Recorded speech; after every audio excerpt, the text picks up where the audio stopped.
What's up, guys? Welcome to What the Freak. Today, I am super stoked to have my boy Adi or Adionai. How do you prefer to be called in this moment? Adi or Adionai? Adionai. Mm-hmm. Okay, cool. I'll probably go with Adi. Yep. Sweet. Great to have you here, brother. I've known this brother for over a year now, at least. And we actually met through one of both of our good friends, Michael Hrastowski. Shouts out, Michael. What's up, dude? Through my freestyle rap group that I created called Creative Dojo. And he's an amazing flow artist of life, DJ, man of many talents. Welcome to the show. We'd love to give you the opportunity to just introduce yourself, say a couple things about yourself, and then we can dive in.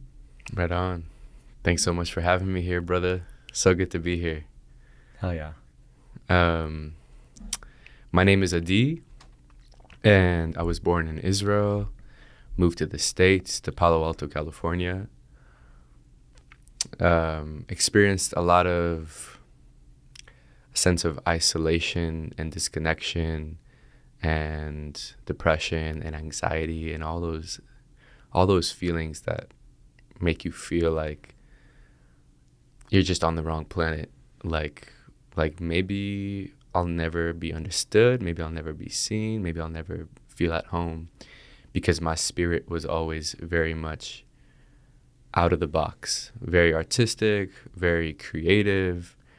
And the culture that I found myself in growing up in Palo Alto, which is the Silicon Valley, the heart of the Silicon Valley, the heart of the culture of Apple and Facebook and Google, as that was all booming.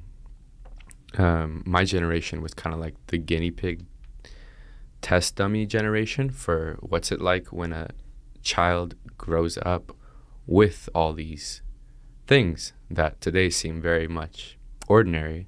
They're ordinary addictions, but that are a brand new experience for us to kind of test out what happens to a human being under these circumstances. And in those circumstances, I found a culture of hyperconformity that wasn't reflecting spaciousness for my soul to blossom in, which led me inwards into the shadows of all the shit that was coming up during that time, led me inwards, started to wake up to what exists outside of the box, started getting into things that might be called more spiritual, and really living life on my own sovereign terms. And since then, I've been devoted to showing that way for others who need that support, need that reflection, need that hope to know that it's possible to be yourself in this world, that you don't have to conform. And that there are people that are out there that are experiencing the levels of disconnection and isolation and hopelessness that you are. They're just not talking about it. They're just not showing it. And there's a way to actually unwind that conditioning, to hold it in and to change ourselves into something else.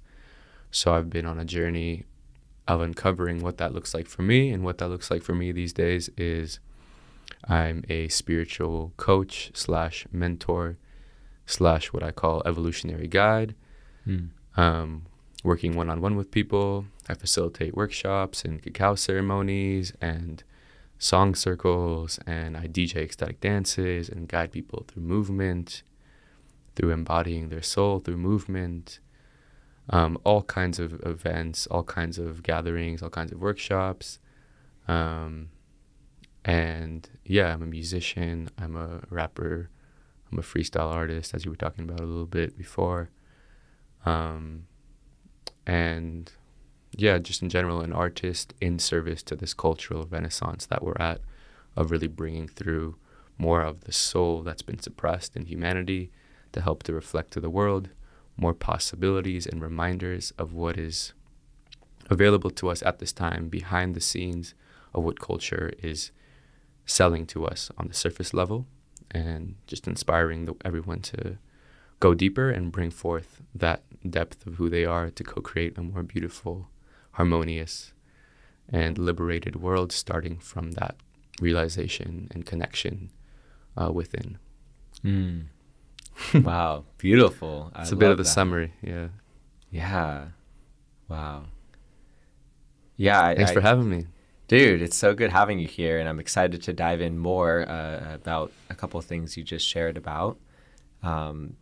One of them, and I think the first one I'd love to go to is, you talk about we're kind of coming into this new place as a species. There's, I think you said something along the lines of, bringing more of our soul that's been buried or hidden to the forefront, rediscovering that, uncovering that. And we're in just such a unique time right now. It's the beginning of 2022. And we're coming up on our 2-year anniversary of when everything shut down for COVID here in the U.S. Nice. And, it feels like there's the tides are shifting, or like there's something's changing right now. And I'm curious to hear, one, what is your current read of where we're at kind of energetically as a society? And then two, what possibilities or opportunities are available or becoming available for us at this unique time?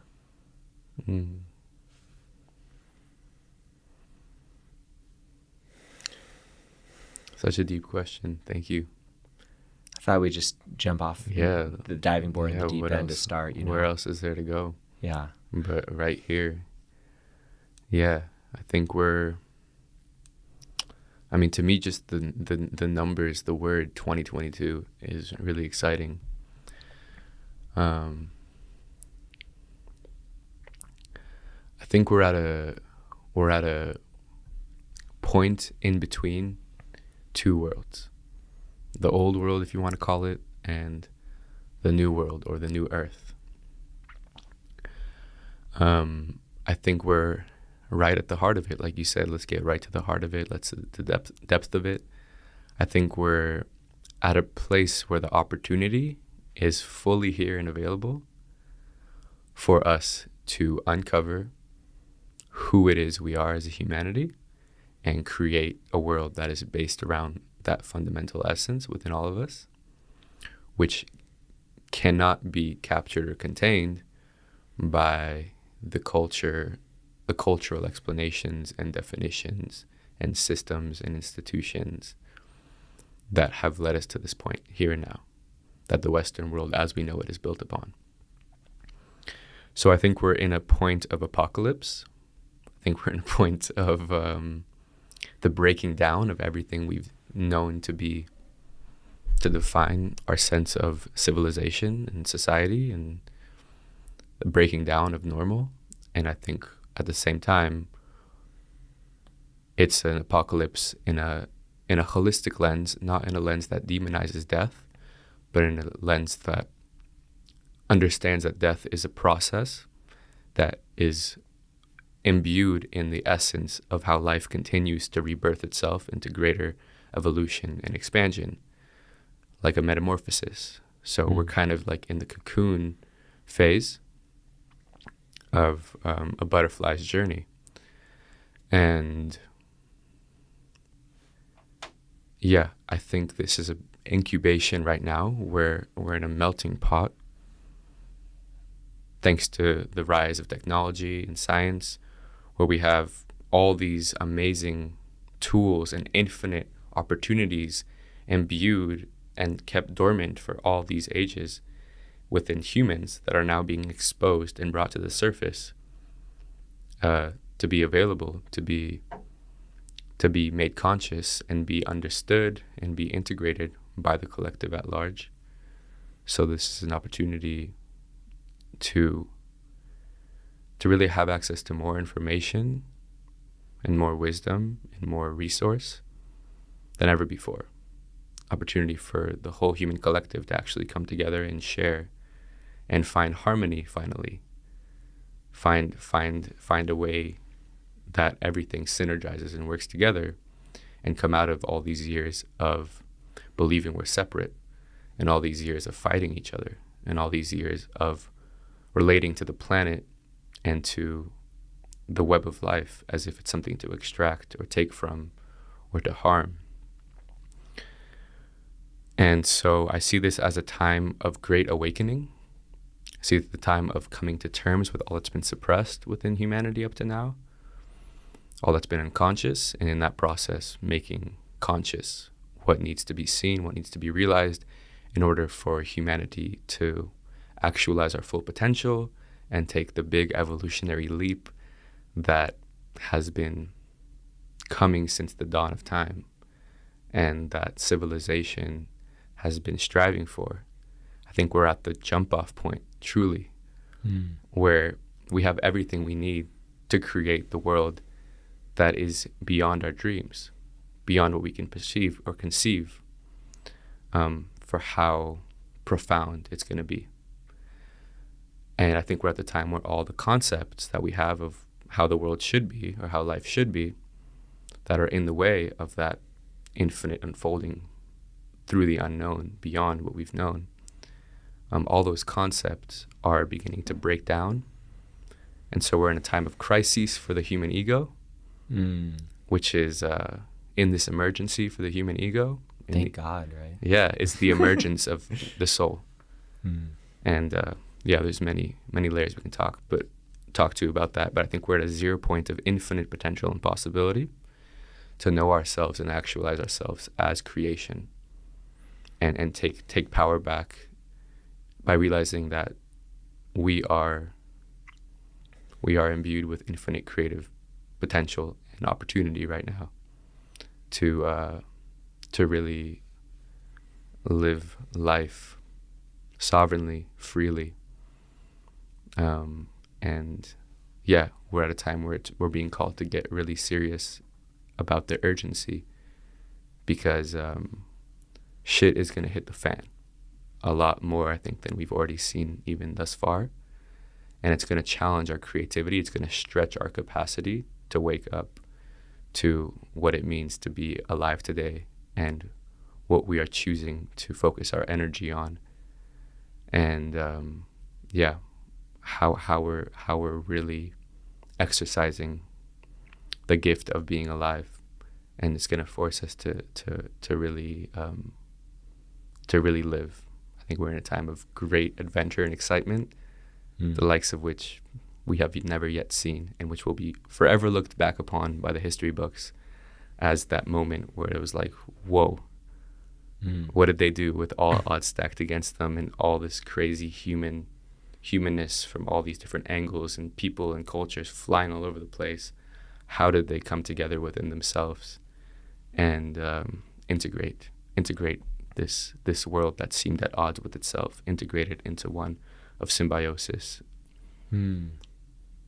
Beautiful. Yeah. So how does that happen?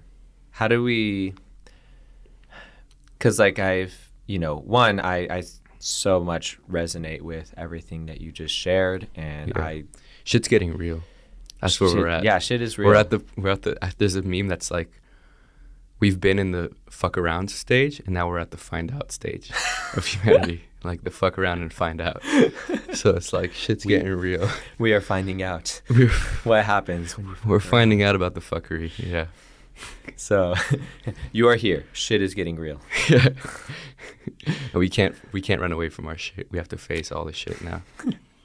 And it's compost. It's good shit. Yeah, it's like making nutrient-rich soil. So we get there by accepting the darkness and accepting the challenge as the perfect climate for opportunity. Accepting the shit as compost for new growth. Since we were just talking about memes, I have to give a quick shout out to your meme page. You run one of my absolute favorite meme pages, Sacred Meme Stash. We'll link it in the notes. Out. Just wanted to shout it out because it's been very soul-soothing and healing and transformative for me to experience your beautiful curation and creation of spiritual memes that really connect with my soul. So I just wanted to share that with the audience real quick. Thanks, bro. Definitely check it out. I think you just broke, what, like 1,000 followers or about to or something? They've gone down to 999. Oh, okay. But I'm grateful that whoever's not feeling it's not there, and that's 999 is a sacred number. 999 is a beautiful Yeah. number. Well, you could be number 1,000. Yeah, totally. Maybe you'll win a prize, maybe not. Yeah. No promises. But. Hey, I'll shout you out. But yeah, so I love the piece you're just touching on, which is this acceptance, right? So if we're in this metamorphosis process, which I definitely resonate with, and if we are, moving towards becoming a butterfly, in order to become that butterfly, which is already, being created, born, emerging from that cocoon, we have to shed that cocoon eventually, right? So it's like, what does that look like? How do I accept what is unfolding right now more fully? Because I think it's, for myself, and I'm sure for a lot of people, it's been very challenging sometimes to accept what's going on in the world because it seems so bad and it seems so uncomfortable and unfair in a lot of ways. And there just seems to be, at the very least, a lot of pain and suffering coming to the surface and being seen and expressed and felt. So what is maybe like one or two things you'd say about like how does one achieve a deeper level of acceptance in a time like this? Yeah. Well, yeah, like the analogies of the shit and of the butterfly are so important because we have to understand that this is all a process of nature. This is what nature is designed to do. Nature decomposes and recomposes. Nature dies and rebirths, and it's just one big nature evolving through these cycles of death and rebirth. And so we have to begin to see ourselves as nature, and we have to see that how we relate to the world outside or is not really in alignment with nature if we are believing that the world outside is something separate from us. So given that we are nature, our duty is now to do the work within ourselves, because how we relate to the world outside is how we relate to ourselves, because it's just one natural being relating to itself here. And so any relationship we have or anything that we have outside of us is actually just within our own consciousness. And so when we learn to come to terms with our own self and accept ourselves and learn to work with our emotions without resisting them or judging them as something separate, in the same way that we cannot resist and judge as separate or other things that we see in the world. So it's not constructive to point at the world and say, oh my God, this is fucked, or that's fucked, or that's bad, or that's to blame. Anything, because that creates more of an energy of pain and of suffering, because it's a projection of our own lack of connection to ourselves and lack of peace and harmony with ourselves. So it all starts with coming into peace and harmony with ourselves, because the world and how we've gotten to here at this point has been the projection of pain that we see in the world has been a manifestation of people's lack of connection, embodied connection to their own self. And so that's projected outside, projected at a seeming other. And so the way we reverse that is through coming back to ourselves, no longer making the world wrong or bad, and no longer making processes of difficulty or challenge bad, but understanding them as processes of evolution, as processes of, death and rebirth, like diamonds birthing under the pressure, like butterflies birthing under the death and the dissolving in the darkness of the cocoon, like the morning coming after the night. So, going inwards and taking self-responsibility at this time for being the very consciousness through which the world is created, So when we're busy pointing our fingers outside and we're trying to fight the world, then we are leaking our energy that we can use to actually create the world we want to see. And so then we're creating more of that energy of fighting and separation. So the trick is to take our mind back from all the things outside that we want to be triggered by and want to blame as being wrong, and see that by doing that, we're wasting the most precious commodity that this world has in order to improve, which is the true presence of each individual creating authentically from their heart. And so what is important is that we all begin to accept that destruction is a process necessary for new creation to happen, and see this opportunity of what all the shadows in the world, of what we don't like or what we don't prefer or what don't resonate with us, as being beautiful gifts for our learning as a collective and as consciousness, and for seeing what we do not wish to choose to create more of. So thank you for showing me what I don't wish to create more of. Thank you so much. Now I'm wiser. Now I'm more clear on what I actually do want to create. Now I have more awareness of the infinite potential of things that can be created to work with. So all the darkness that we've created has been an exploration of consciousness, seeing all that it can create. And now that we've uncovered the dark stuff that we can create, the stuff that we can create when we forget that we're connected to creation, that we forget that we're the creator. Now that we've uncovered that, that gives us the perfect fertile ground or compost to now know what we do want to create. So thank you for showing me the shadows. Thank you for all the people doing that beautiful work to excavate the shadows of our potential, so we can know our full creative potential for what we can create when we're not aware that we are one with all of creation, and for giving us the awareness of now what we wish to create more of. And that's part of accepting it, that it's all in service to something, and that everything is useful. There's nothing to resist, because all of creation is, nothing is a mistake in nature. Everything is somehow serving itself, and we have to apply that to the level of human consciousness on a collective level. Everything is of service. Everything can be processed and digested as medicine, as wisdom, as seeds that bring through new creations, new awareness. So not throwing out the baby with the bathwater. Yeah, I'm hearing what you're saying, and one thing I'm curious about is, so, I definitely generally agree with what you just shared, and I think it's a very needed approach compared to what we've been seeing. But one thing I'm curious about is, how do we reconcile, for example, if there's some type of, let's say, domestic abuse happening in household, how do we not say that's fucked? And so, there's this kind of weird thing, right, where it's yes, everything is happening for a reason. Yes, it's to show us,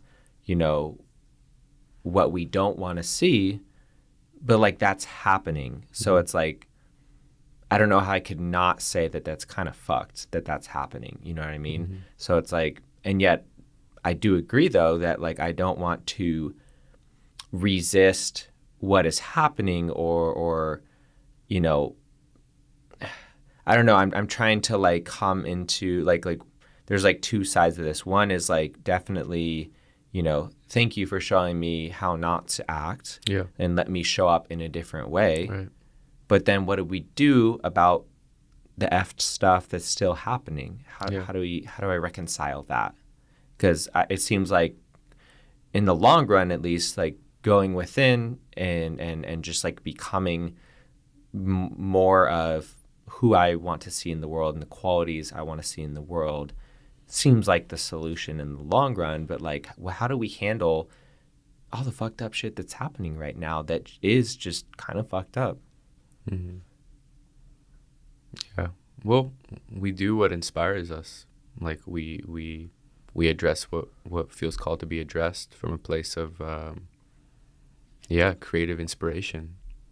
If something that troubles us in the world is calling to us to do something about it, then that should be, what we go after, and let inspire us to create, a better situation, rather than let us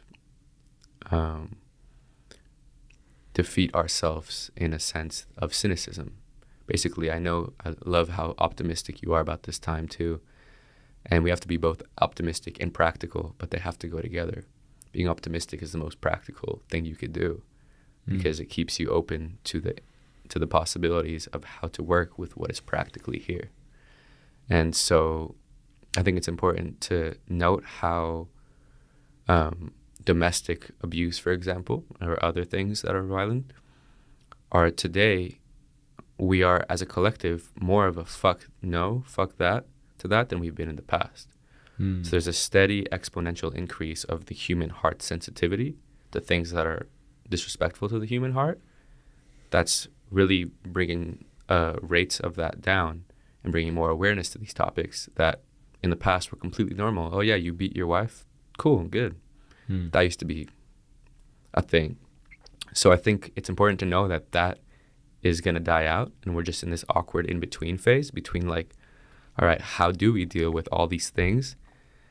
And so being optimistic is helpful, because it allows us to move with the momentum of the evolution that's happening, rather than be contracted into some like, oh no, this is too much, and become apathetic or become disabled from our ability to actually ride the inspiration and the momentum awakening through the human heart that's saying, I want to do something about this. But let it come from a creative place, and also just for the sake of the point of the external reflecting the internal. As you're going to do this work, check in with the symbol of domestic abuse and how that might be happening within oneself, whether one is beating up on oneself within one's own temple, within one's own home of one's beingness. Are we beating ourselves up? Because once we can clean that up and figure out the dynamics within us where that is being passed down through the lineages and through the collective consciousness internally, when we can figure that out and make true peace within, in our own home, in our own inner home, and then in our own bodies. Yeah, in our own bodies, psyches, and then in our own physical home, is when we can do that in the world more efficiently. Because the understanding of peace is it's a way of being an embodiment that comes in parts no longer believing themselves to be separate, and being realizing unity and harmony. And so that's not believing that there's anything separate or in conflict within us.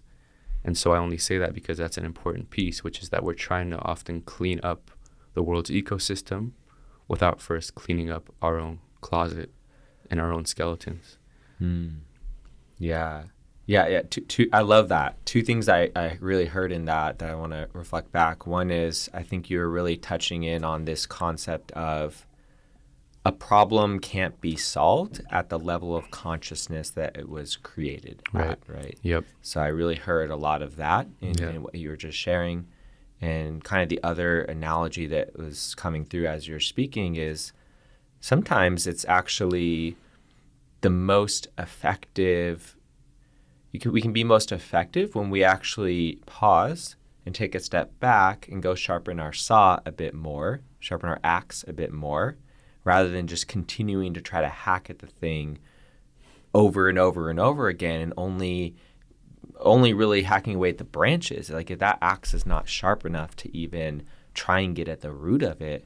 And I feel like that's a lot of what I've been doing the last year or two. You know, when the pandemic first hit, I got very into like, oh my God, like, what can I do right now? And like, you know, and then social justice issues and like trying to be a part of the solution. But at some point I had to just take a step back, because I'm like, something about all of this just doesn't feel right, and I feel like I can't actually be of service here right now. And so I felt a lot of guilt about that at first, right? Like, I'm taking a step back. Does that mean I don't care? And I knew the answer was no, like definitely that's not the truth. I care deeply.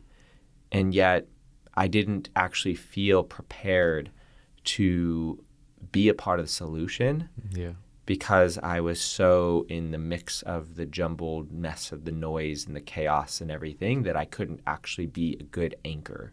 I couldn't actually be of service in the way that I truly desired to be and that was actually being called for. Yeah. And so I've actually had to just take a step back and really, be patient and sharpen my axe. And now I more and more do feel more prepared to address certain types of issues because I've taken that time to get right with myself and to go deeper in myself and to really heal and transform those pieces of myself such that I can show up in a much more effective and useful way. Right. So I really appreciate the perspective that you're sharing. And it's also like instead of fighting against something, right? It's like, maybe if something is within your field, like you are called to step in and at least stop the bleeding. Like if you know that some type of abuse is happening in your friend or family circle and you feel that you are prepared to be the one that might need to step in and be like, hey, like, let's talk about this, or hey, like this needs to stop. Maybe you're called to that. Maybe not. Maybe that's not even your place and that doesn't feel in alignment. But I think overall, just continuing to fight against a thing, like I feel like we as humans have tried that for so long. Like we're fighting cancer, we're fighting the war on drugs, we're fighting the virus. It's like at some point you have to take a step back and be like, what are we actually pouring our energy into? And what are we actually creating and perpetuating? Yeah. And are there incentives to continue the fight? Yeah, what are we, and it's, where are we creating from? Are we creating from an energy of fighting, or are we creating from an energy of peace? That determines the outcome. And that's why it's so beautiful to take a step back, because it's like, oh, what am I creating in the world? You can know we've created a world that's dissociated from the deeper being. So it's in conflict with itself. It's a doing and doing and doing without a being. But once the being is brought, we come back to our beingness, that then what we do in the world can be imbued with the deeper wisdom of our being and thus serve the beingness of others. But if we're getting ahead of ourselves and trying to do things without checking in on where we're actually coming from, we're going to be creating more dissociation, creating more disconnection. And there's the beautiful quote that goes with this whole thing, which is the secret of change. Socrates said the secret of change is to focus all the energy on building the new rather than fighting the old. And so it's a beautiful thing to see something that is an old way, the old way of fighting, the old way of violence, and to be inspired to go there, to be inspired to do something about that. But just check in with yourself, whether you are, like, where your energy's at. What are you creating more of? Like, what are you bringing to the table? Are you bringing the new? Are you bringing peace? Are you bringing love? Are you bringing kindness? Or are you perpetuating the old by trying to fight the old? Are you trying to fight fire with fire? Are you trying to fight the fighting? Or are you trying to create the peace?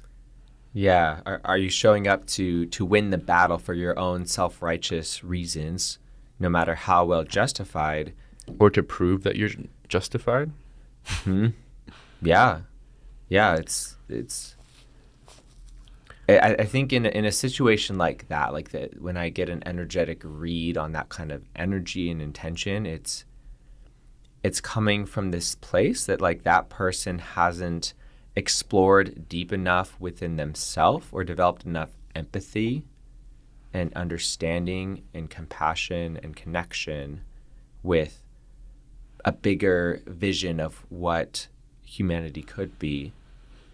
And therefore, they are so in their whole story, maybe even a whole collective story, whether that's like a nation against a nation, and this nation feels like this nation has wronged us, or they believe all the wrong things. We must, for the sake of all the beings that we care about, destroy this other nation or be victorious. Otherwise, evil will take over the world. And sure enough, this other side is thinking the same thing, right? They're on the right path, and this other is wrong in some way. And they're just simply an other rather than another us. They're dehumanized in a way. And so literally there's just this constant energy that will never go away. It doesn't matter who wins the battle, like that consciousness will continue to perpetuate it until someone steps in as a peace bringer, until someone steps in and says, I'm not here for either side. I'm here for the greater thing. Yep. I'm here for both of you, and I'm here to create understanding. I'm here to bring curiosity. I'm here to bring deeper connection, and I'm here to fight not against someone or something, but for a new way of being. And I love that you made that distinction between doing and being, because when you're coming from just that place of doing, which is typically like disconnected from our heart and our soul, you're going to just keep going over and over again. Keep creating more of the mess that got us here. Exactly. The chaos continues, yet when you're coming from a place of being, like being is a much deeper, more powerful It's where the doing comes from. place. It's the source of doing. Mm-hmm. Yeah. And when I'm here to be in the energy of peace, or I'm here to be in the energy of perfect health, that's a much different energy than I'm here to destroy this virus. It'll just keep coming back over and over and over again until our focus shifts to being in good health. Right. There's much different actions that are taken when we're showing up from that level of that energy of being in perfect health. Like if that's my ultimate goal, to be in perfect health, I would start to question entire industries and where they've gone, and much respect to each person working a job that's work for years to create a specialized skill set, and what wall is our ladder leaning against?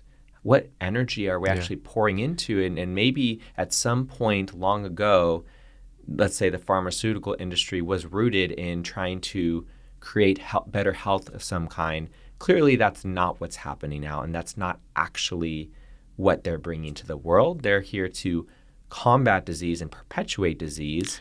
And Hold I'm sure up. Let me combat you for saying something. Combat me. Go. I'm just kidding. Oh. Because that's what I feel like a lot of people are probably feeling as soon as you're saying something challenging.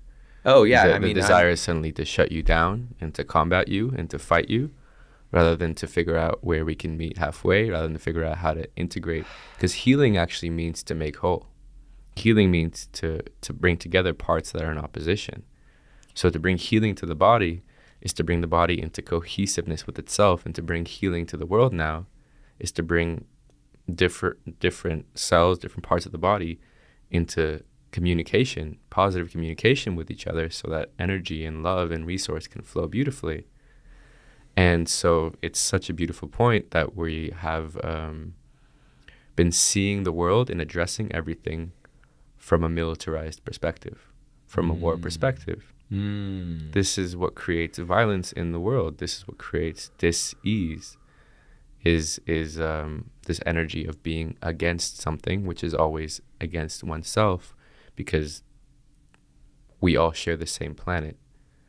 So one point I just want to sidetrack on is to think more in the terms of long term is necessary at this time, because right now it might seem like I am separate from you, but in the long term, in the true bigger perspective, we are the earth together. We will come back to the earth together, and our children will grow in a place, or our grandchildren's children's children will grow in a place that is completely affected by what I did to you today, by what I did to your family, to your tribe, to your nation. All these things leave an effect on this one planet that we share. It's not like I'm doing something to you and there's like this screen between us and you exist in a different, like we actually share the same environment. We share this. So what I do to you sends ripples and affects reality, affects nature, and eventually comes back around to myself. Even if I don't have the capacity to experience that in this life, my grandchildren's children will feel that in some way. And so we have to take a step back, right? And in order to bring a world that's actually healthy, that's actually whole, that's actually thriving, we have to come back and begin to make sure that our piece in it is whole and is healthy and thriving. And we have to kind of step back from the doing, come into the being, because what makes us sick, what makes us want to mentally sick, at least, if not, and eventually translates into physical sickness, as we know, as science is showing us, is this disconnection from our deeper being. We're going at a pace that is not connected to the true beingness and pace of nature and of our beings. We're trying to outdo ourselves over and over again, this constant outdoing and battling and gotta, that energy, we're doing that to ourselves. We can't outdo because there's nothing outside to do. And so all this doing is affecting our being when it's not in service to a deeper sense of being and wellness and health within us. So we have to approach life collectively on a grander scale, whatever the example is, from a place of healing now, which is the opposite of fighting, and yet somehow still doesn't demonize fighting because destruction is a part of creation, but integrates it, because that's what healing is. Healing is the bringing together and bringing cohesiveness of different parts and seeing them all, how they all flow and work together. So we're really being asked to listen to and become curious about every little thing, every single person's perspective, even if it doesn't quite match our own, and figure out a way to find harmony in between all of that, and figure out a way to drop deeper into our being together, because health is actually much simpler than we make it. We just don't give ourselves a chance to be in the energy of healing when we're always out there trying to fight something. We know how fear affects our state of well-being, our state of emotional well-being and integrity, and affects our body. This is scientifically proven what the mind does to the body. This is no longer just superstition. This is, we are designed to live in coherence. Our body is a part of nature. It's designed to live in resonance with nature. So when it starts to live out of balance with nature, with its true natural self, it experiences dis-ease. And that is still an opportunity to grow into greater health. That dis-ease, that darkness is something to be celebrated, because nature is so intelligent beyond our mind, because our mind is a product of nature. Our doing is a product of a being. Our body is a product of the greater body of the earth.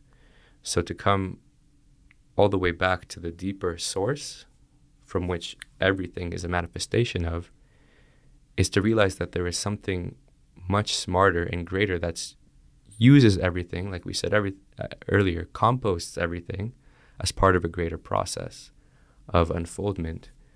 And so we can celebrate, I just want to touch on this piece too, we can celebrate when we are aware of things that are disharmonious or violent in the world, because the fact of our awareness being there means it's no longer unconscious, means it's being addressed, it's being integrated into the body of knowledge that we all share. And from that, we are learning to work with it. And naturally, it's evolving and it's changing into something new. It's being brought awareness to, because violence and dis-ease is a byproduct of a lack of consciousness and awareness, which is what we fundamentally are made of, fully meeting and being there with itself. So life out there, the violence of the world out there, is a reflection of the split where we are unconscious of places where we are ostracizing, we are being violent to ourselves, and that place within us is contracting. That place within us is being beaten, and we're not being fully aware. The light of our own consciousness is not fully illuminating the fullness of our potential. So everything is a learning experience. Everything is coming back into awareness, is rising into higher forms of health and of evolution. We're designed to grow, to learn from what doesn't work into what does work. This is what nature does. It's constantly self-informing and evolving.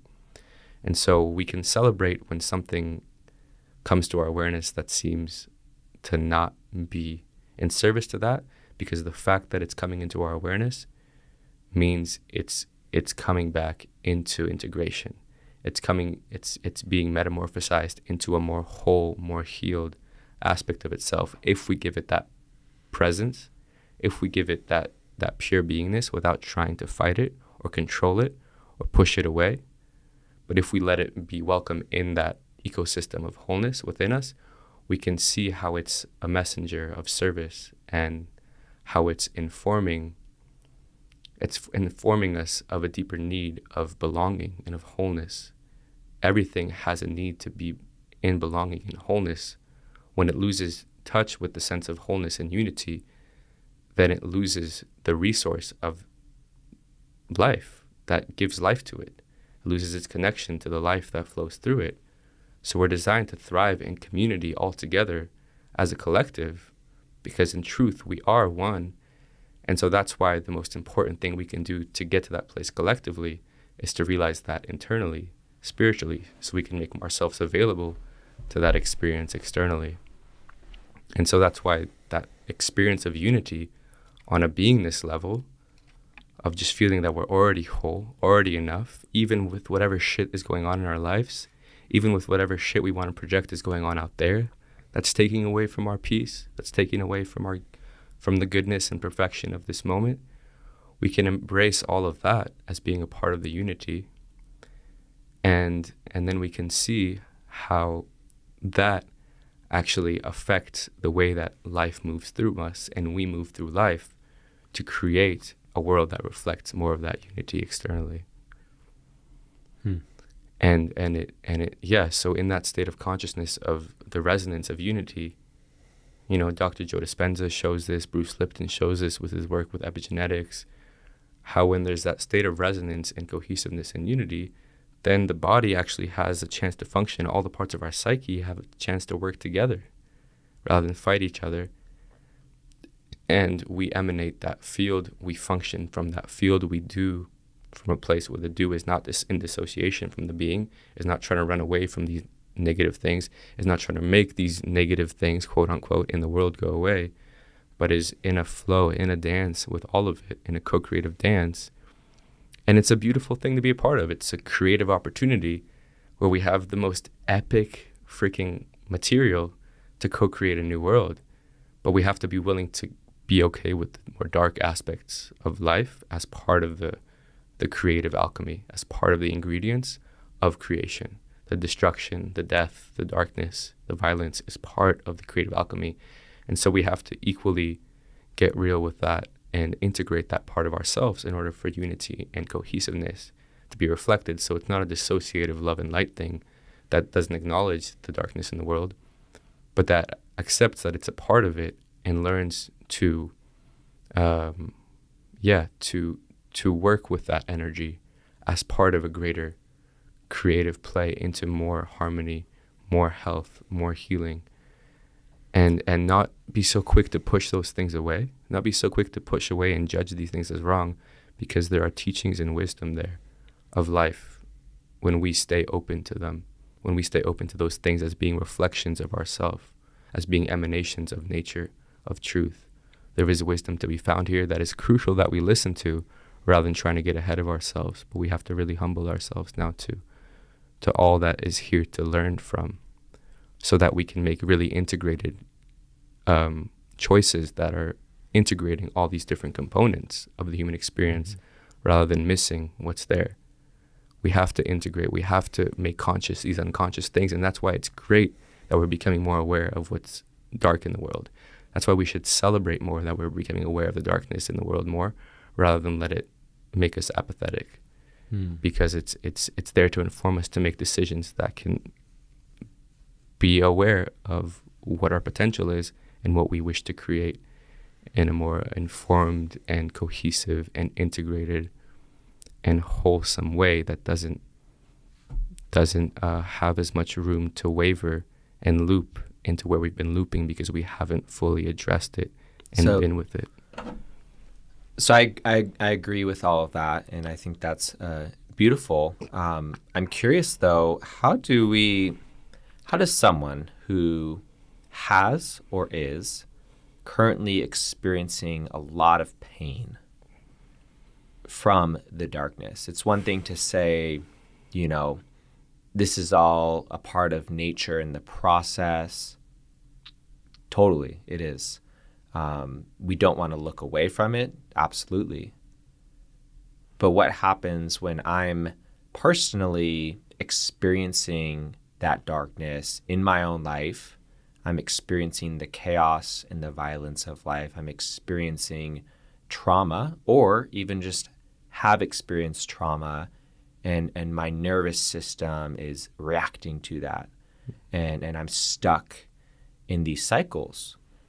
What can someone do to, because when I'm in that state, which I've been in many times, where it's like, I can hear everything you're saying and that makes sense to me. And there's a part of me that wants to say, fuck all of that in this moment because I'm in pain.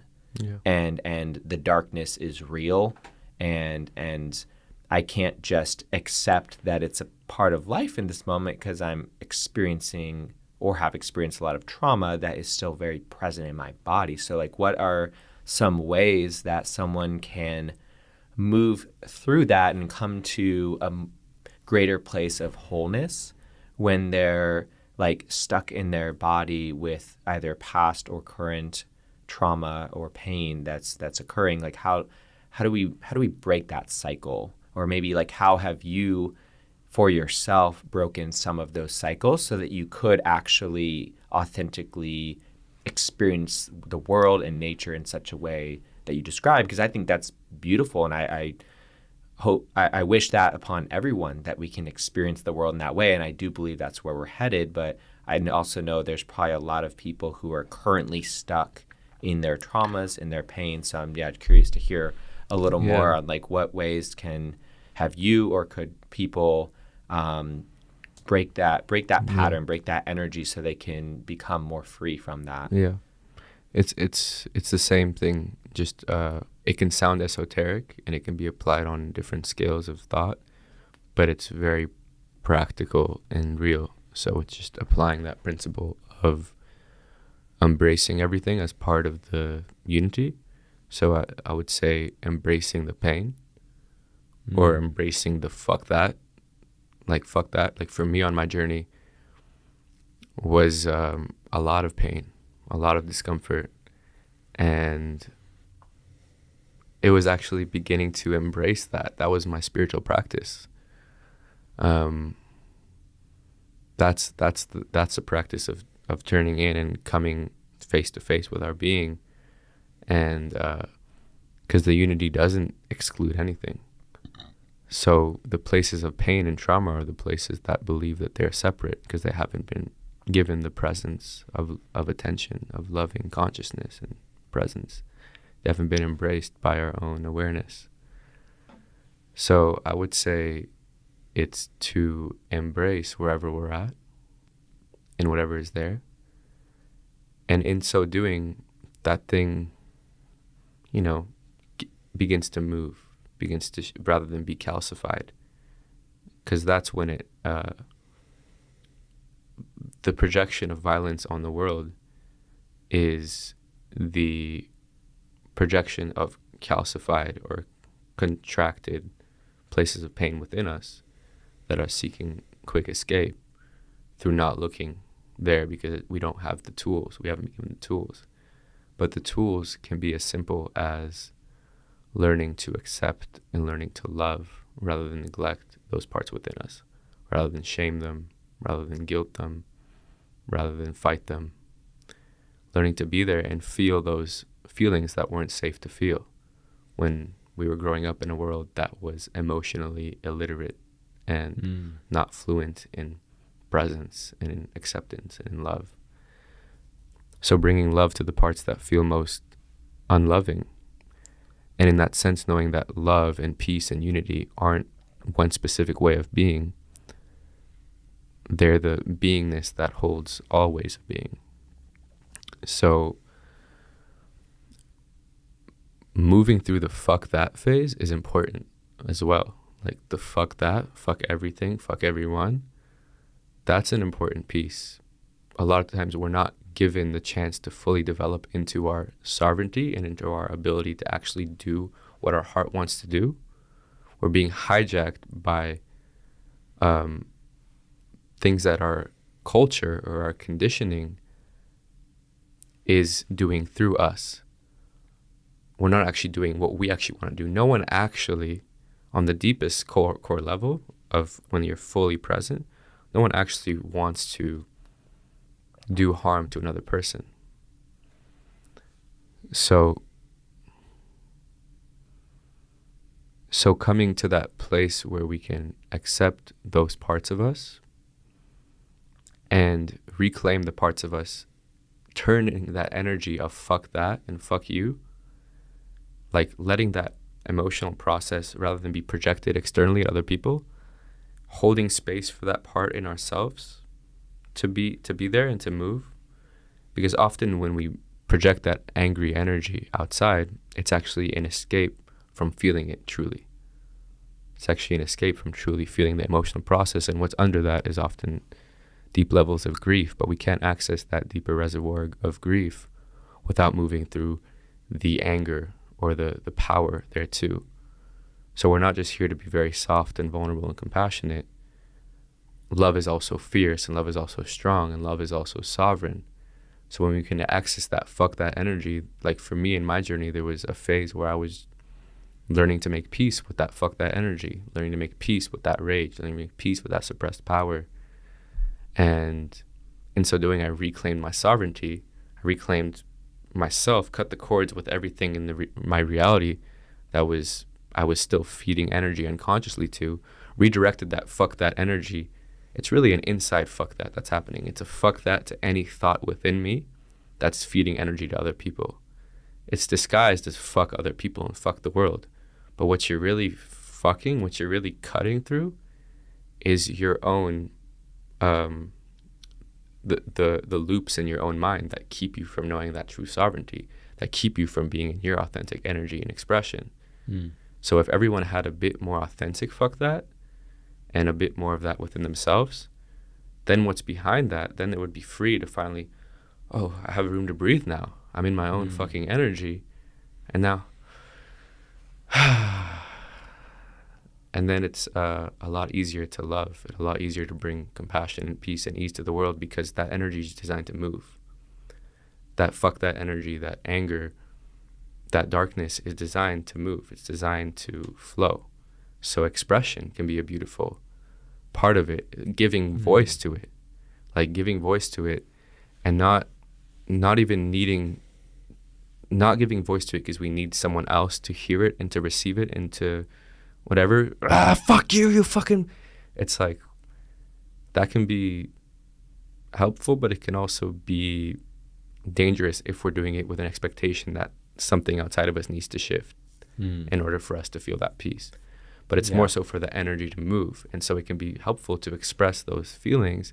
And I found that after really allowing myself to feel those feelings of like, fuck the world, like fuck everything, like coming back to myself, I don't have, like I look inside and it's not really there anymore. Like I'll try to like use those techniques sometimes when I'm like feeling a bit uncomfortable, of just like being like angsty or something, or like angry or irritable.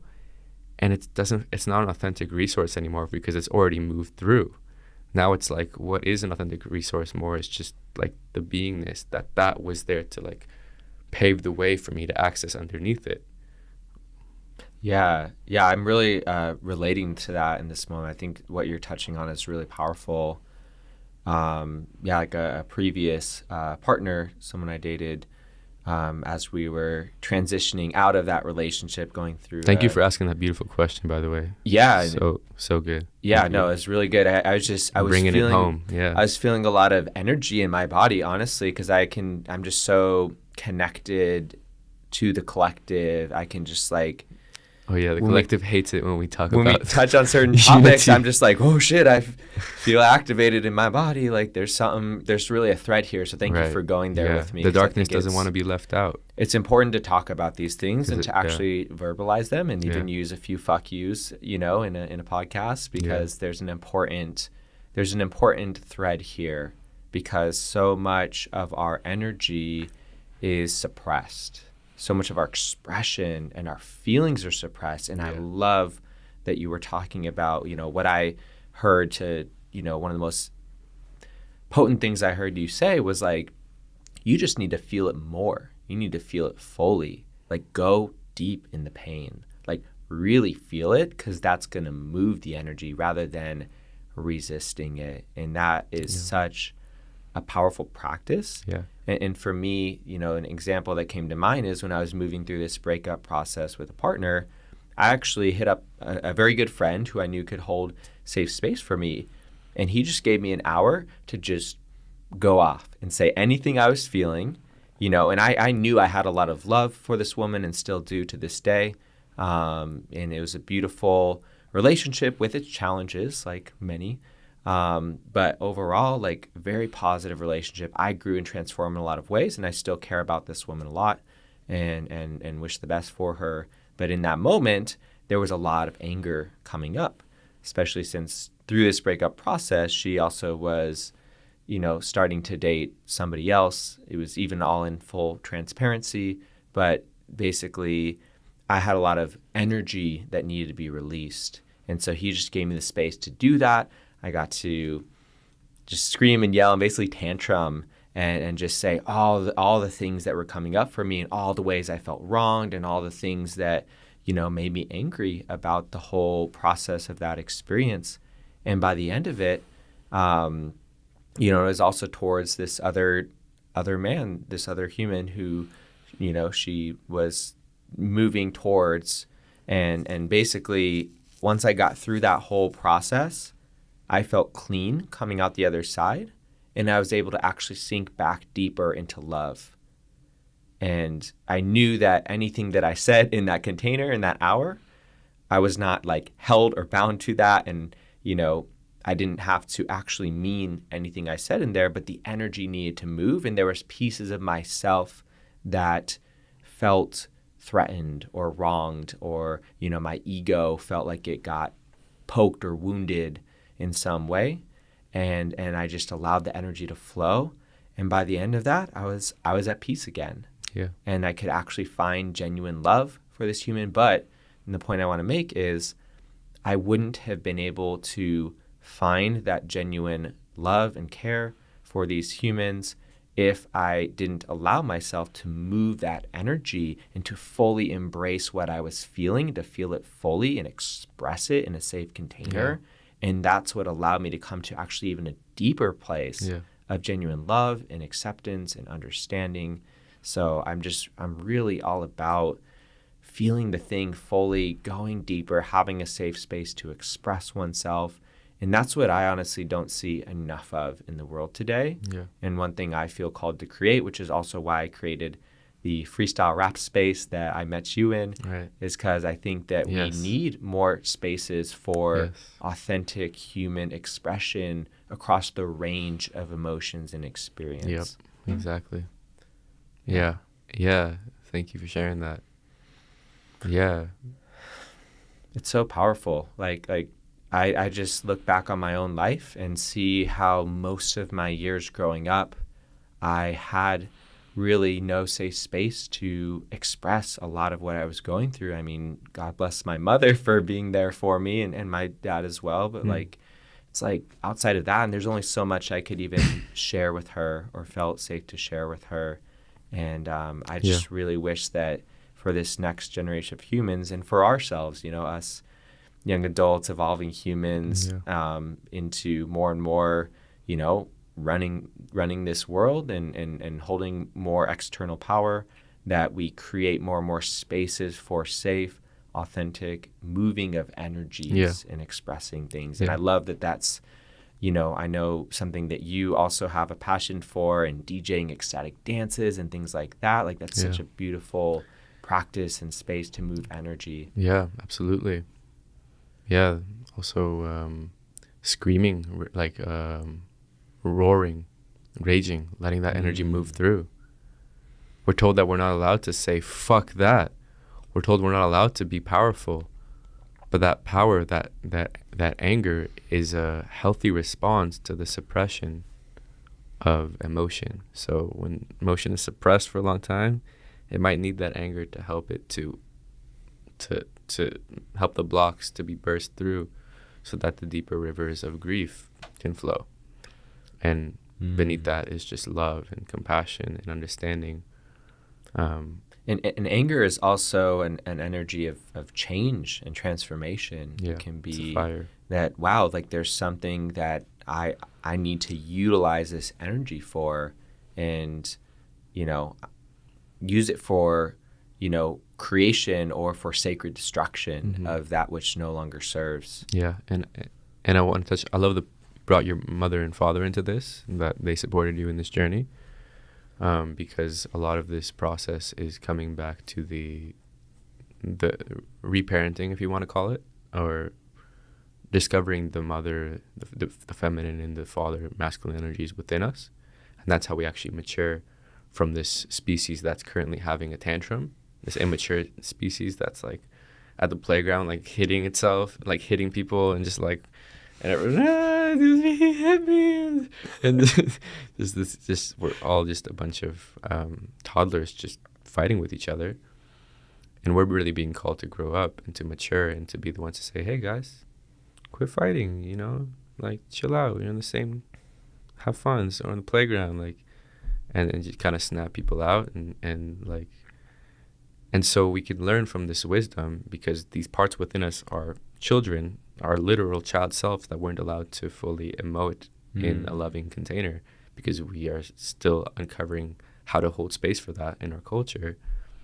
But what we can learn from that wisdom is kids will have their tantrum, right? But we don't, hopefully, we don't let that define who the kid is. We know that the kid is a sweet, loving being behind that. So we can be that for ourselves. And when we're having a tantrum or an emotional process, we can be the presence that embraces that and allows it to move through, like you said, just patiently, like the father. This is our masculine aspect, and I'll refer to these, let's say, the masculine as pure consciousness and just still beingness, and the mother as the more dynamic, loving, and embracing, and the father is a bit more detached, space holding. And we can bring in the aspect of consciousness, find deeper unity within ourselves between these parts, rather than the masculine being something that says, no, stop, don't do that, boys don't cry. Like, the reason the father is doing that is because it is identified with its own anger, because it hasn't moved through that anger. So our emotions are not ourself. Our emotions become calcified, become a part of ourselves. They possess us when we actually haven't moved them through. And so anything in the world that reflects that, we will try to project that onto that. And so we believe that these emotions define these kids because they trigger in us those same emotions. And because we haven't learned to let those emotions move through us and discover the love behind them, the being behind them, because they haven't been held the space for us kids, then we fail to hold that space for kids to have their full process. And we immediately try to stop them because we don't know that we are something much deeper. So the key is that we are not these emotions. We are the space that holds these emotions. We're a space that holds space for them to move through.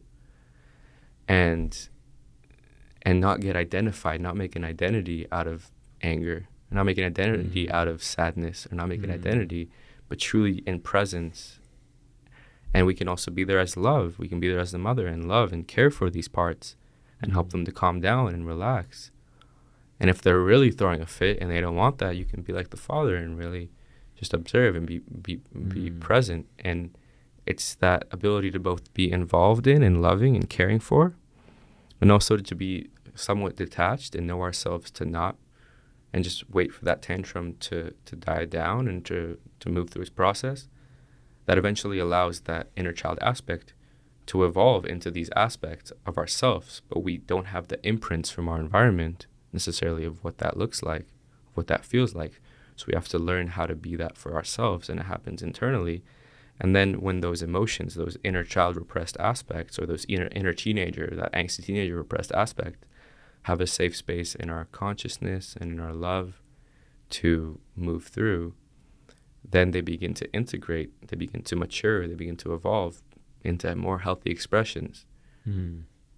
It's like we have to, what I hear in that is we need to honor and protect our emotions and nurture what's coming up inside of us without identifying with them. Yeah.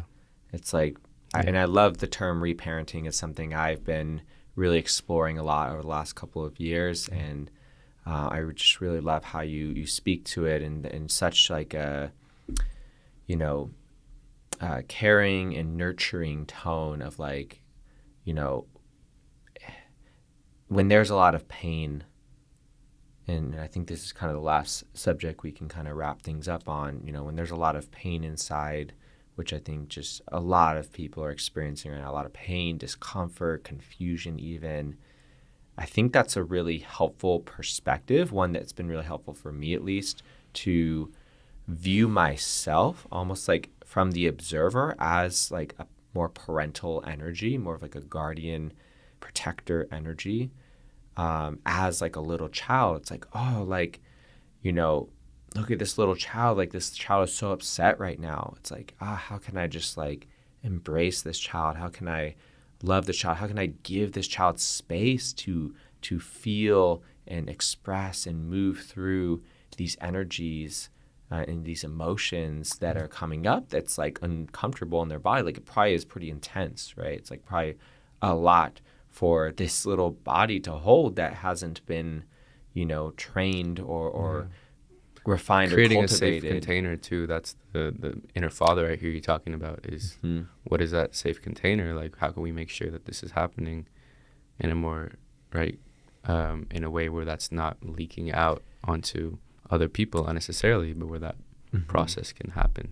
Yeah, protecting that child and their emotions and protecting others from that. It's like the father archetype is the structure creator, the boundary creator, and that's, I think, a whole nother topic. For listeners out there, the father and the mother, they exist in all beings. They exist in women and men, both aspects. So just words to talk about different energies that work together. Yeah, father, mother, masculine, feminine, energies that live within all of us, not necessarily specifically referring to gender of a human being, but just these energies that are kind of opposite but complementary. Yeah. And they're the creative energies of all life. Yeah.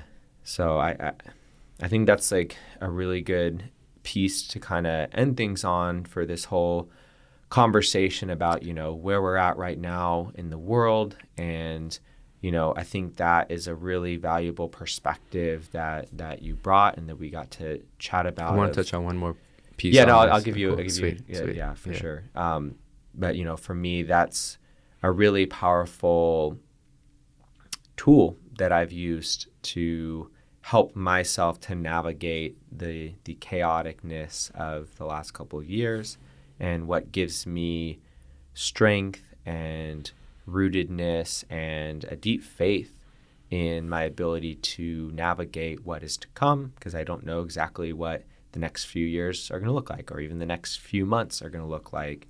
But I know that I've got myself, and I can parent myself. I can nurture myself. I can protect myself, and I can give myself the spaces I need to move through any energies that are coming up and to ultimately feel them fully and allow the pain to dissolve so that I can open to greater freedom, lightness, power, and ultimately service. You know, the more I get to move through those energies and reclaim my power, the more of service I can actually be in such a chaotic world at this time. Yeah.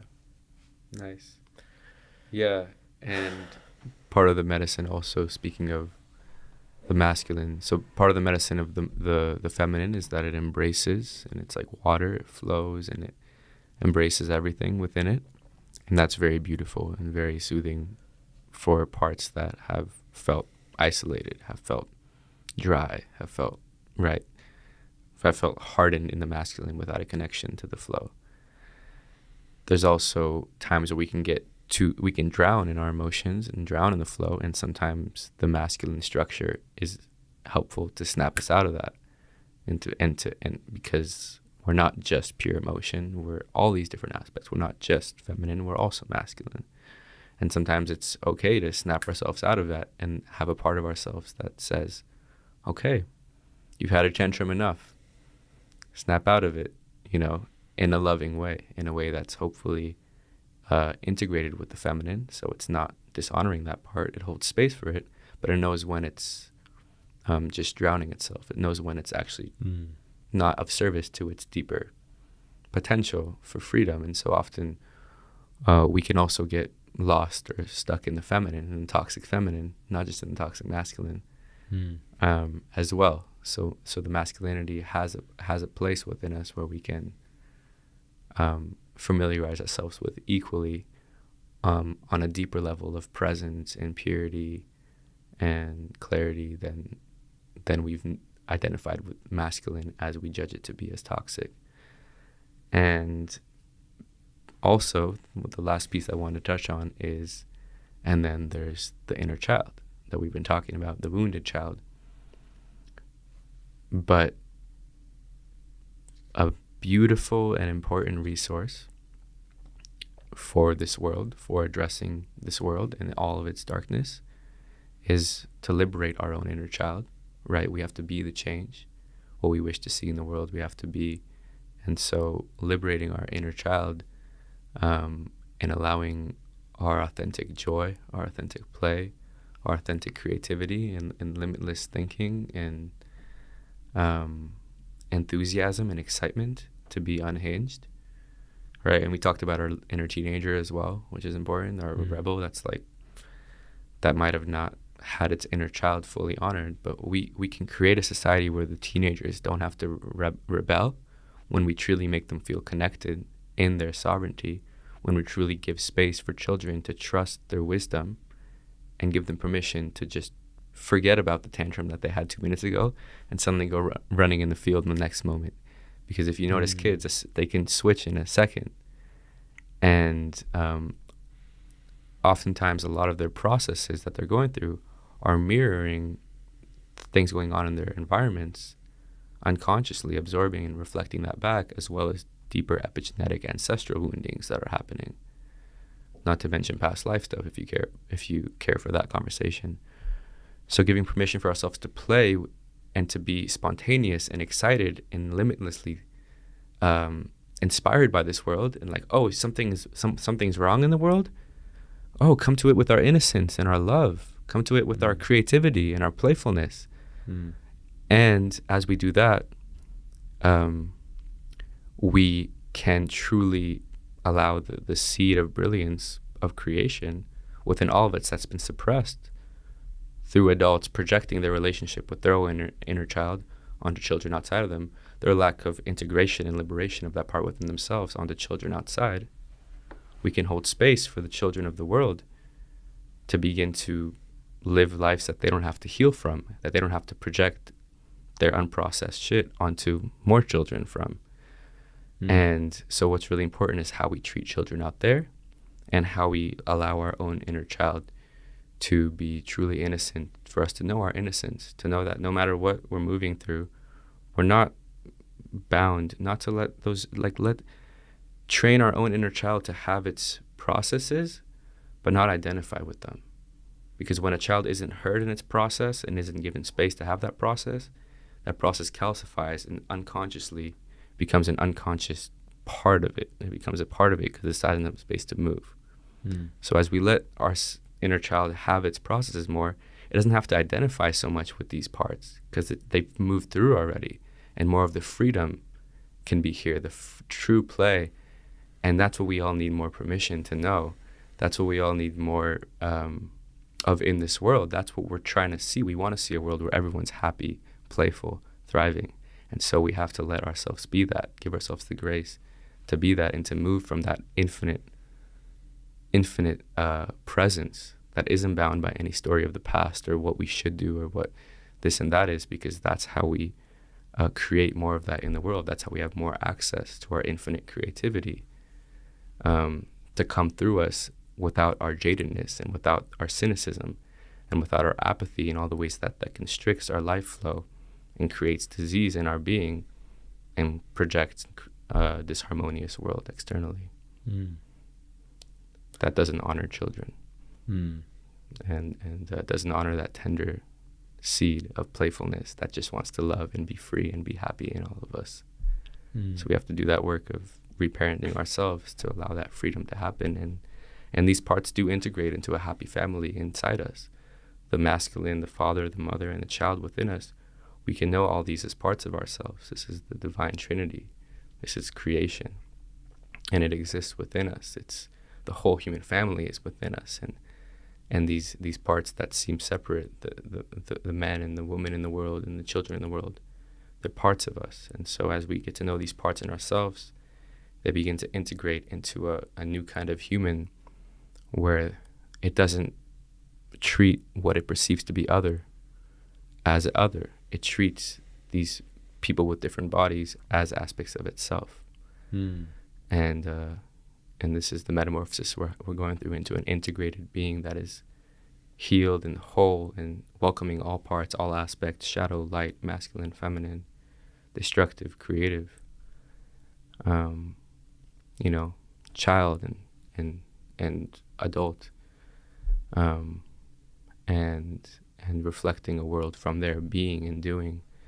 And this is the opportunity that I see being here for us all today, to create that world from within and from identifying as the creative force, through coming to terms with destruction, making way for new creation. Yeah.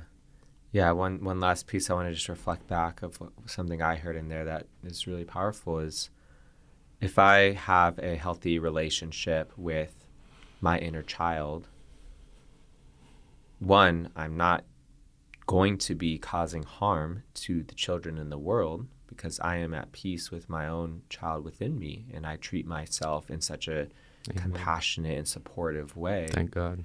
And two, when I'm showing up with that energy, if it's within my realm of my reality, I'm not going to allow that to happen in my circle, in my little world. Maybe I can't stop what's happening in another part of the world, across the country, or even in another city, but it's like, I think the more of us who can really heal that relationship within us, between the father, the mother, and the inner child, the more we're going to see healing in the world, and the less possible it even becomes for that type of abuse to happen, for that type of suffering to be perpetuated, because it's already healed and peaceful and harmonized within. It therefore cannot even externalize, because there's nothing of that nature to externalize. There's only a beingness that emanates that peace being brought more and more to the external wherever that being goes. That's really, really powerful. Thank you for just like finishing and tying that all together. That's really beautiful. And that's the piece of I hear self-responsibility in there. Like, we have to take self-responsibility for ourselves. We can't necessarily do everything for the whole world, but we are, by taking self-responsibility for ourselves, because we are the world. All that we have is ourself. That's like the truth of like one human can change the world. Because when you do authentically come to that place of healing within, you are not going to perpetuate that type of suffering anymore. And anyone and anything in your vicinity is going to be less and less likely to be able to exhibit those harmful behavior patterns as well. Not to mention your children will be a whole nother level of amazingness. You've just broken that cycle for them now that they're on a whole nother level starting out, because that type of abuse or suffering no longer exists within the DNA and the lineage that you're passing on to them. What a beautiful gift for future generations. And what we're doing right now is giving birth to a new humanity together. We're all giving birth to a new humanity. And that's the vision of what I'm seeing is happening right now. Like, really, so many people around the world are doing that work internally to no longer pass that on. And so it really starts in the self. It starts in the home. And then that's how it goes local, and that's how it goes global. And there's so many children coming, and every generation breaks a bit more out of the box from the last one. And the last Roaring 20s 100 years ago really did that. The last 20s, a decade ago.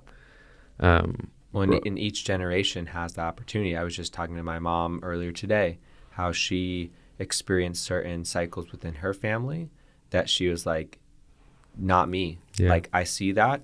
I don't like that. It stops with me. And I'm not going to continue this pattern. I'm going to hold a higher standard. And I think that's what we're all called to do at this time, is to say, this ends with me. And the more of us that can do that, the quicker and smoother I believe this transformation can occur, and the smoother we can go through this metamorphosis to completion. And I just want to end with just a big thank you for you coming on and having this beautiful and powerful conversation that, honestly was uncomfortable at moments, because this isn't easy stuff to talk about, like the energy that we're tapping into. and I felt really activated at certain moments. It was really interesting, just because of how sensitive I think these topics are. And I think you just bring such a beautiful energy and perspective to approach these challenging conversations that I can feel even just having this conversation has changed me in some significant way inside of myself, even if it's a small way. Like, nothing is small, nothing is insignificant. Thank you for speaking to those parts of you that were activated during this, and because no part wants to be left behind or abandoned, and that's the whole, that, if anything, is the ideal that I want to share. Is everything is welcome, and so thank you for making space to integrate and bridge these different perspectives, because we often say that spirituality is dissociated from reality, right? And it's a reflection of how adults, or this higher transcendent aspect, is dissociated from the inner child, is from the child in the world. I think this is a time of bringing it all together and knowing that there's space for everything, and that these transcendent ideas are complementary to the practical work of being human here on earth right now. And that's what I think is really important to see and to feel and to embody and to experience between us too, which is not easy, like you said. It's quite the creative, messy journey, but everything can be used to bring more harmony and understanding. And at the end of the day, even just for ourselves, even if it's just a fuck that, find that for ourselves, that's enough. And then the world takes care of itself from there. So, yeah. Beautiful, brother. Yeah. Thank you so much for having me here, brother. Thank you for, wow. We covered a lot of beautiful ground, and I'm just super, super honored to be given a platform to bounce some beautiful ideas that I think are really, really not yet mainstream, but going there at this time. So thanks for being a pioneer and space holder, and just bringing so much love and balance and integration, and I feel this happening right now through us, and I think it's time. So may we be proof for those who need to hear it, that this is what this time is here for us to have the conversations that bring more healing and more unity and more presence and beingness within us. And speak to the uncomfortable things and help them be a part of the conversation, rather than something that we cast off into the shadows and create more dissonance with, but bring that dissonance in and learn how to dynamically dance with it. So thanks for being a freaking awesome place for this amazing next level new earth shit to integrate in. Yeah, it's an honor to be here with you. Absolutely, brother. It's a pleasure to have you. And you just reminded me, so the initial tagline I came up for this podcast is, what was it? The next evolution of human consciousness. And that's really the focus of the show. And it's called What the Freak, which is a question, right? Because it's all about curiosity and inquisition. Like, we're inquiring into life, we're inquiring into what's going on here, and who are we, and what's happening, and how can we better navigate this, and all those kind of questions. And I just really appreciate how in alignment we are on this, and just how much we're able to connect these perspectives and weave them together. Like, I truly feel how important this kind of work is, and I appreciate your courage and willing to lean into this conversation with me today, and your courage to go deeper within yourself on this journey that is not easy in many regards. And I just also want to end with a big thank you for everyone listening. And it's getting easier than ever before, especially having one another to do it with, to know we're not alone. Yeah, I'm experiencing more and more ease in the journey, I like to say. I'd say in certain ways it's still not easy, but there's a lot more ease and support that I have, that it's turning into something else. And facing the challenges makes the challenges become easy, because when we try to resist them, it creates more challenge. Yeah. And that's the invitation of this time, I think, is to embrace the challenge as a portal into ease rather than more resistance. Yeah, and just big shout out to everyone doing the work out there. Thank you for choosing to say fuck that and breaking generational cycles and saying the pattern stops with me. Like, it's so important, and I really just appreciate every being out there. It's like, I'm only one human being, and yes, I am doing the work, and yes, you are doing the work, and we need as many people as possible to do this type of work, have these kind of conversations. So my final encouragement is just, what conversations can you have with the people in your life? In what ways can you support yourself to connect with that inner child and do the healing work within yourself? Come to peace and harmony within yourself, so you can actually be of even greater service to the world around you. And that service piece is huge, because that's how we grow up out of our immaturity, is when we start to live for a cause that's beyond us. That's the wisdom of the father and mother, is that they live their life in service to their children. It's because they know it's an extension of themselves. And so a big way to snap out of our immaturity and realize what time it is, realize how we are no longer toddlers, is through living our lives in service to what we see in the world that lights us up, that makes us see what's happening in the world as if they're doing that to our children or to our brother or sister, and to trust that wisdom that wants to fucking like rage and is inspired with passion, and let that open us up into more creativity. Like, this is really a time, I think, to really be creative and passionate and audacious with our capacity to do that, and to snap us out of our it's all about me, because there is a level of needing to do the inner work in order to be able to meet that life in a good way that's not perpetuating that disconnect and dissociation. And there's also a way that happens in the fire of truly living in service to something beyond just the inner process, and realizing that there is no difference between the inner and outer, so we can also bring healing to ourselves, realizing who we truly are in service to the world, because we are just vessels for nature. We are just channels for life. And all these knots within us are places where we haven't let ourselves just have life move through. And when these emotions can be moved through, that might be blocking life from moving through, then there's just love and service and peace and harmony.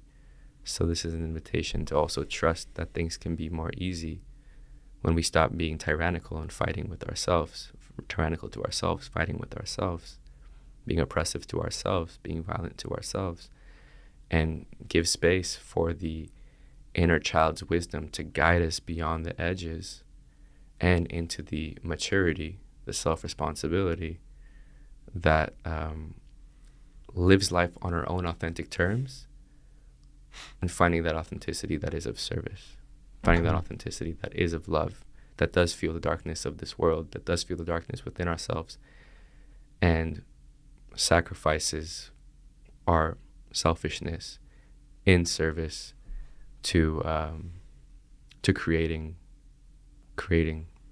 something that works better for all of us. Beautiful. Yeah.